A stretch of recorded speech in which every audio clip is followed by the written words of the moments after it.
Halo, Assalamualaikum warahmatullahi wabarakatuh. Mari kita belajar mengenai pengenalan HTML dalam web programming dengan saya, Nur Ajijah Eja.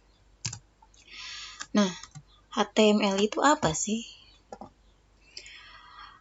Ini kepanjangan dari Hypertext Markup Language, yaitu bahasa markup yang digunakan untuk membuat struktur halaman website.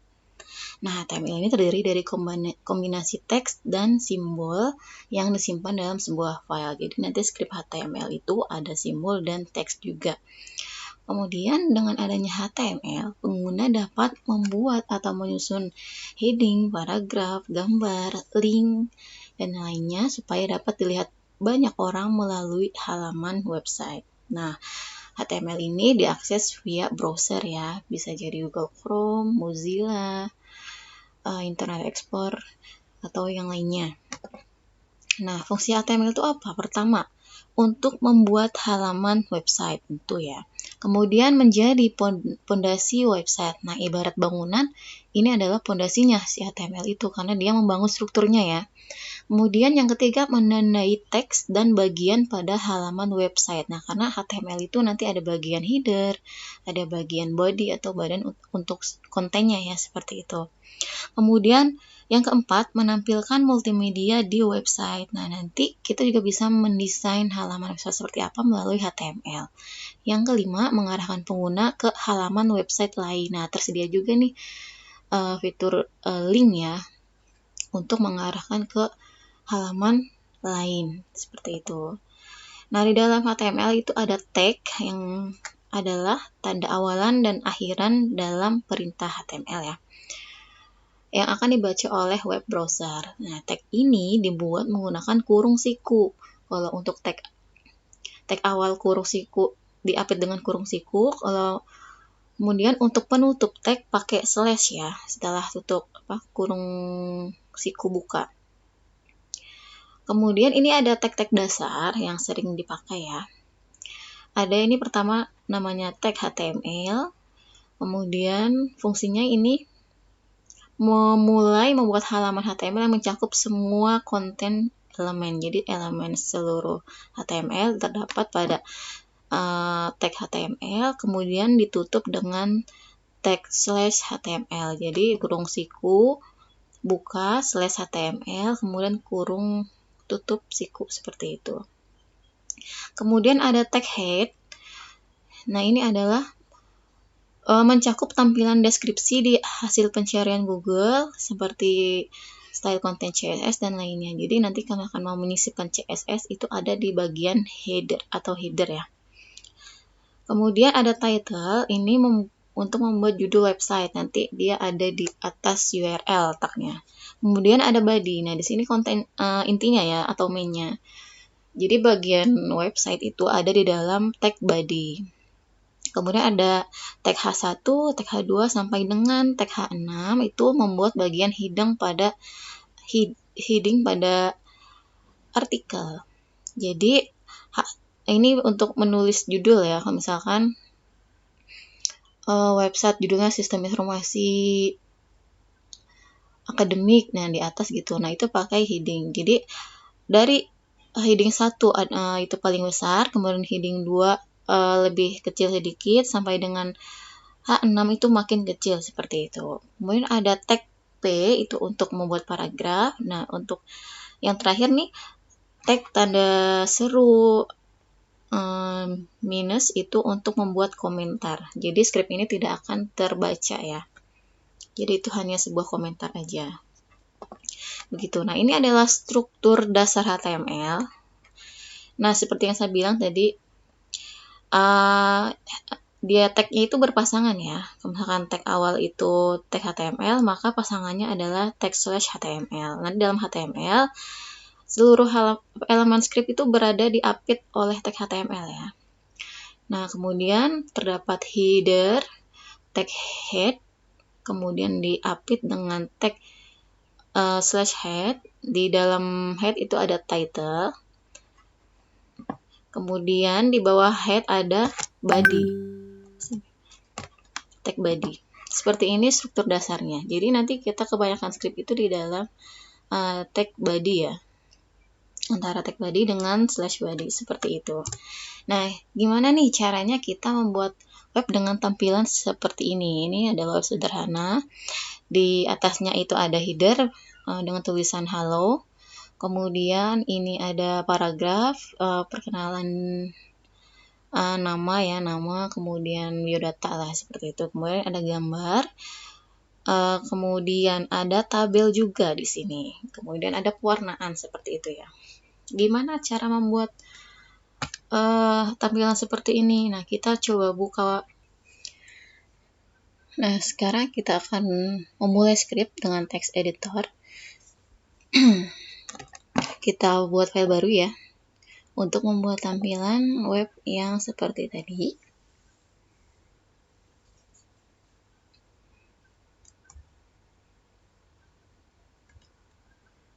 Nah, ini kita simpan di dalam htdocs ya.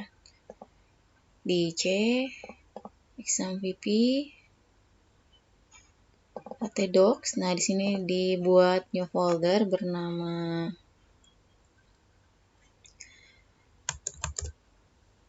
web programming.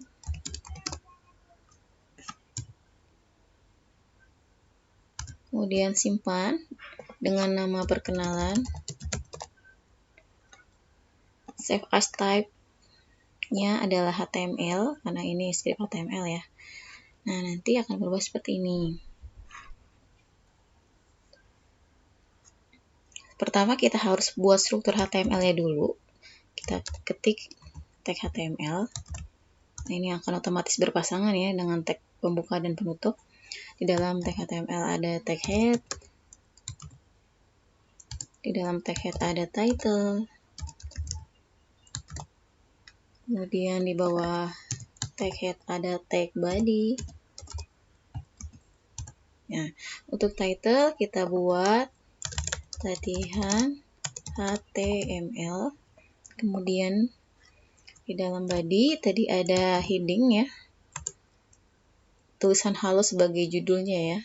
Kita pakai H1, tulisan halo.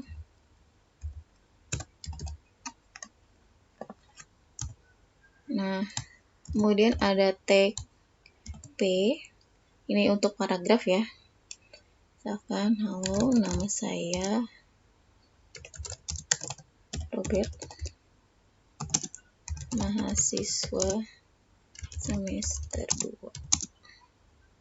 program studi sistem informasi. Atau apapun, disesuaikan dengan biodata kalian ya. Mau ditambahkan alamat, mau ditambahkan pekerjaan apa, terserah.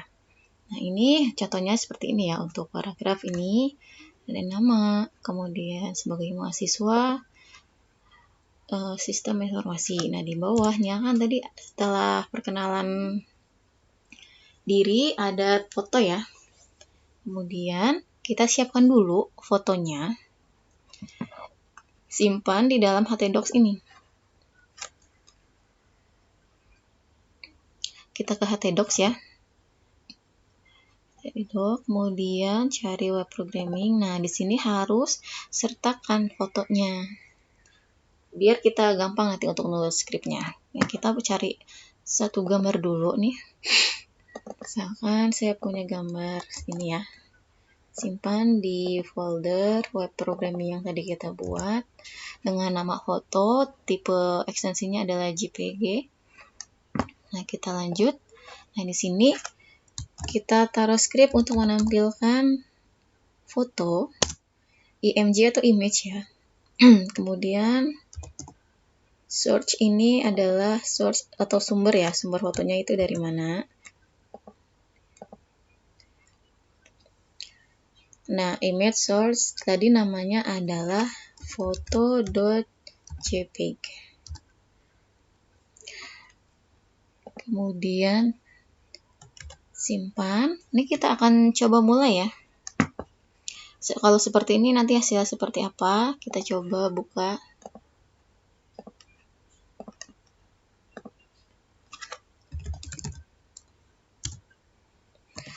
buka di localhost. Nah, ini sebelum running diaktifkan dulu ya XAMPP-nya yang di sini. Nih, Apache-nya dan MySQL-nya diklik start ya, sampai dengan muncul stop seperti ini. Itu kemudian kita jalankan tadi folder web programming, script perkenalan tadi ya. Nah, nanti tadi akan menampilkan seperti ini. Ada halo, nama saya Robert, mahasiswa semester 2 program studi sistem informasi, dan ini fotonya. Itu ya. Nah, sekarang kita lanjutkan. Itu tampilan sementara ya, seperti itu. Misalkan fotonya kegedean nih, mau dikecilin aja.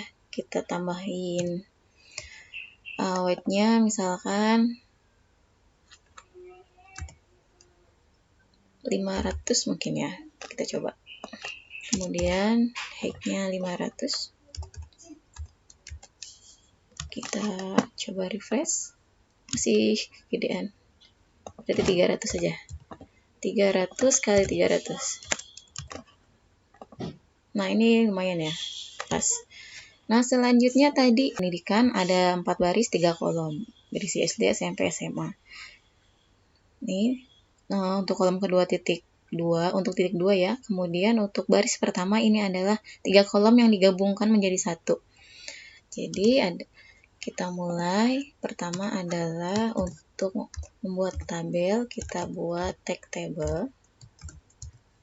Kemudian tag TR adalah table row ya, atau membuat baris. Di dalam baris tadi kan ada 3 kolom ya, maka kita buat 3 kolom. Kolom itu dengan tag TD ya, table data itu berarti kolom.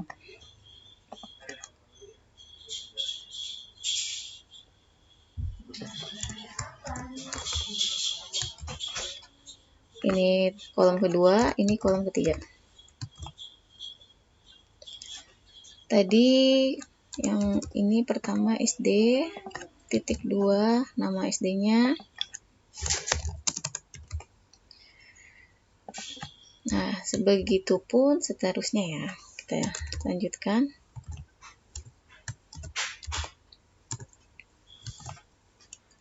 SMP.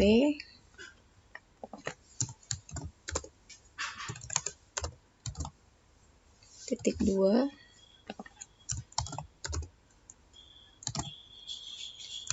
Nama SMP. Ini kalian nanti tulis nama sekolahnya masing-masing sesuai dengan sekolah kalian ya.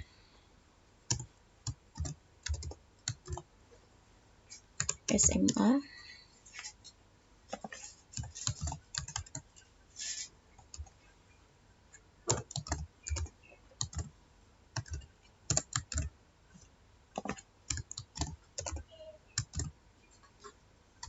Nama SMA. Nah, ini kita buat isinya nih, tapi dulu belum ya. Kalau kita save, kemudian kita coba run. Nah, ini sementara baru seperti ini. Nah,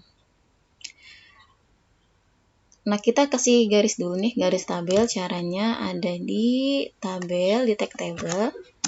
Kita tambahkan border sama dengan 1. Nah, garisnya muncul ya. Nah, ini kan rapat sekali ya. Kita kasih jarak atau ruang biar agak luas gitu ya. Kita pakai sel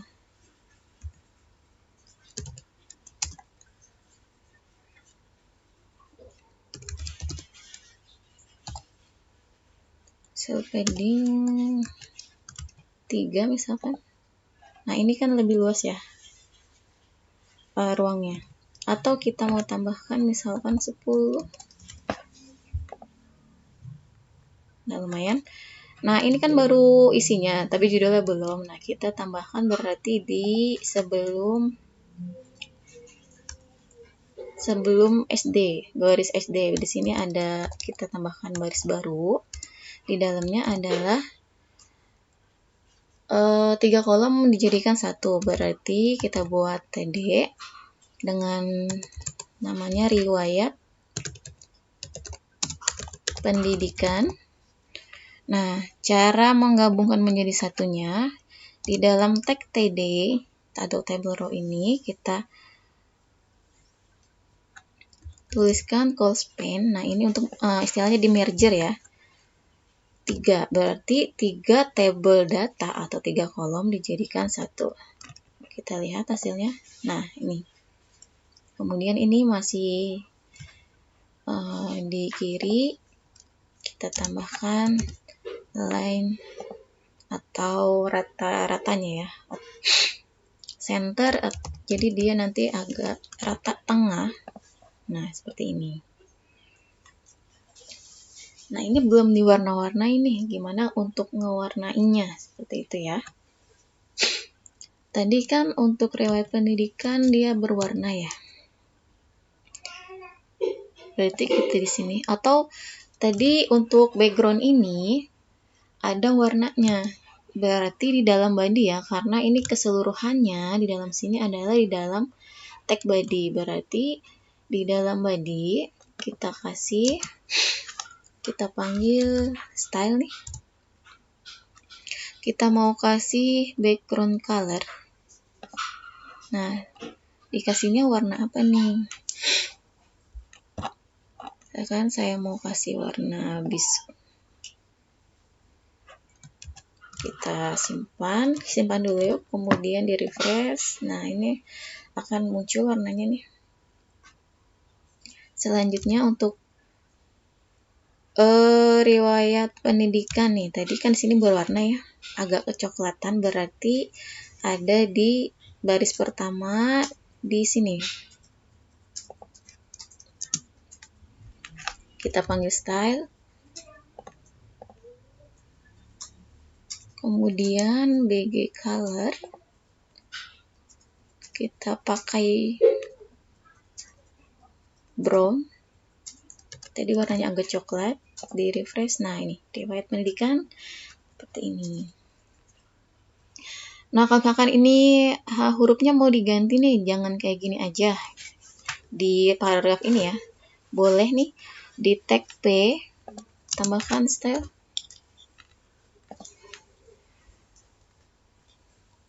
Font size-nya mau di large ya.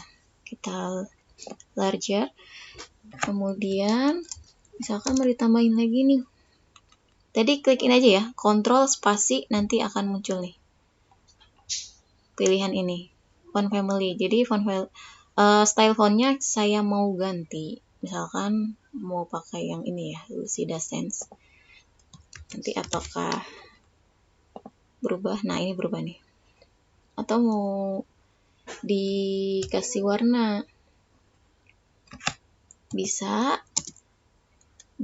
setelah titik koma kalian spasi, kemudian klik Ctrl dengan spasi berbarengan, maka ini akan muncul nih ya fitur-fiturnya. Saya mau kasih warna untuk tulisannya menjadi brown. Nah, dia akan berwarna coklat ya. Nah, seperti itu. Nah, demikian. Saya rasa ini cukup mudah ya untuk dipraktekkan kembali. Terima kasih. Wassalamualaikum warahmatullahi wabarakatuh.